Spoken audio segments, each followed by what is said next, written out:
a story that is brewing. It could be the biggest story to come out of Washington since Watergate. That sounds like an exaggeration. This story would actually be much bigger than Watergate because there is a whistleblower, and you have a couple of very credible members of Congress, James Comer of Kentucky in the House, Charles Grassley of Iowa in the Senate. Neither of these are bomb throwers. These are not people that just see what they can throw out there and make everybody go crazy. Right. These are very thoughtful, studious people. And they have interviewed a whistleblower who claims to have documentation that when Joe Biden was vice president, there was actual bribery that took place where money was offered and received for influence on U.S. policies. It just doesn't get bigger than that, especially when that vice president is now the sitting president. So we're going to be looking at that. You saw the graphic there on your screen with the background of that story. You can imagine that the White House and anyone near it doesn't want to say anything about it. This week, John Kirby, one of the White House voices, was asked about it, and his answer, listen carefully, because he doesn't deny it. He just says he doesn't have anything to say. Watch. John, I've got a question about House Oversight Committee subpoena that was issued yesterday. It's seeking an FBI document from 2020 that, quote, describes an alleged criminal scheme involving then Vice President Biden and a foreign national relating to the exchange of money for policy decisions. What's the White House's response to this serious corruption allegation? I'm going to have to refer you to the Justice Department on that. I have nothing for you on that today. No. Do you know what country this pertains to, or what policy decision? I have nothing for you, sir. I'm going to have to refer you to the Justice Department, and I'm getting the hook. See ya. I love that. I'm getting the hook. Boy, I bet he was so glad. Somebody ran out from the offices and said, get him off the stage, get him off the stage. Because they were asking a question that nobody in that White House wants to touch. Right. And his first thing was, just go talk to the Department of Justice. He says, I have nothing for you. Didn't say he didn't have anything. Didn't say he didn't know anything. He doesn't have anything for them. Now, I know I'm reading into that, but I'm telling you, there's stuff brewing. I don't know if it'll come out. I just don't know, because Washington is a crazy place. And even if the facts fall down on the floor in front of the reporters, I'm not sure that there are enough decent, honest reporters with integrity left in that city that would actually cover a story that would cause this particular administration to implode. But we shall see. In regards to the FBI's whistleblowers document, we talked about this earlier, alleging a bribery scheme, including Joe Biden. Do you think they may classify the unclassified document?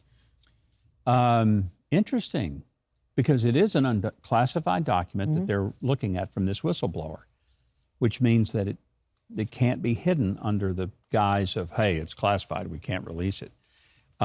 Is it possible? Yeah, it's possible, because we've got that many people in the intelligence community who would do anything, not just to cover Joe Biden's tracks, but quite frankly, to cover their own, because there's some culpability within the FBI and the Justice Department and the CIA and other intelligence apparatus as to how they've been propping this president up and lying to us about the relationship that he has with Chinese business interests.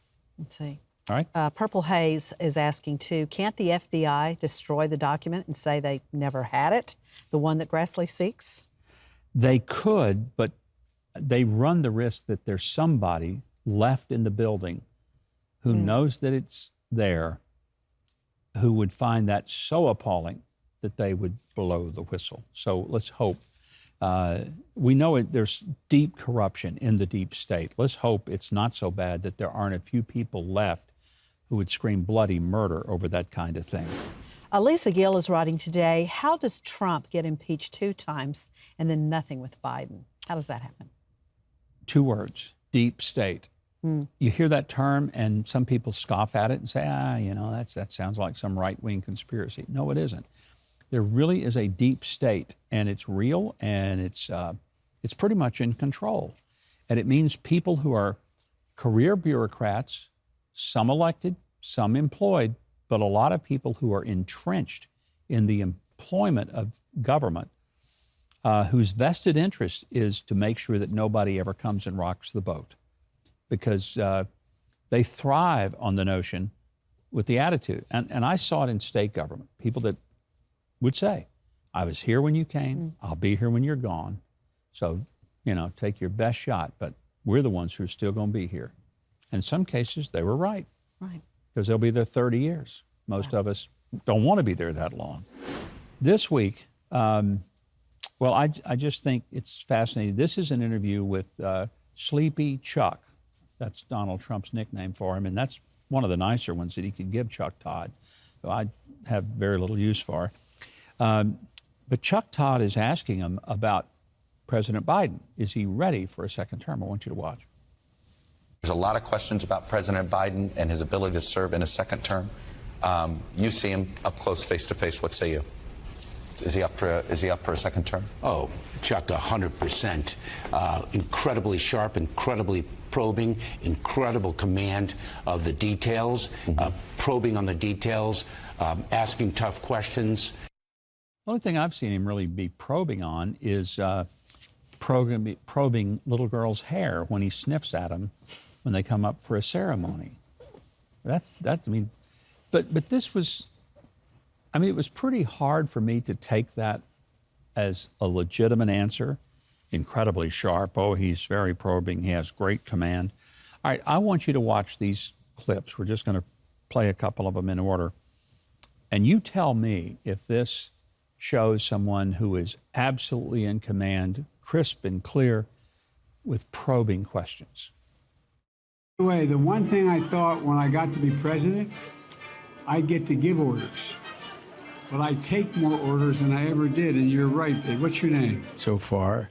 So I'm trying to think, where was the last place I was? It's hard to keep track. Yeah, you're right, Ireland. That's where it was. How'd you know that? When we look back years from now, we'll know whether we met this moment. So you gotta let me tell you something, because that's so important. Because all of you, we will meet this moment because of you. What's really interesting about the last one is that's a teleprompter moment. He's reading that and he's still struggling with it. But when he didn't know the answer to the question, where did you travel most recently? And he doesn't remember. He just got back from Ireland. And when he was there, he said, this is the greatest trip of my life. I don't want to leave. We were all saying, hey, fine, stay in Ireland. We'll send, your stuff over to you. And Hunter. Yeah, Hunter went with him, of course. How do you not remember that you just got back from a place you said it was the homeland of your ancestry and the place that you so connected to and had such a great time in, and you get back and a week later, you don't remember that you were there? And a 5-year-old has to tell you, you were in Ireland, Mr. President. Thank you, kiddo. I wouldn't have known had you not been here. When a 5-year-old knows something about what the president does and he doesn't, it's just a little bit on the uncomfortable side. Hey, Mike Huckabee here. Listen, if you love your mom, apple pie, and being conservative, you ought to subscribe to the channel, hit the notification bell, and click the like button, and show all the leftists out there that conservatives are thriving and patriotism is far from dead. Am I pandering too much? No way. I'm just getting started.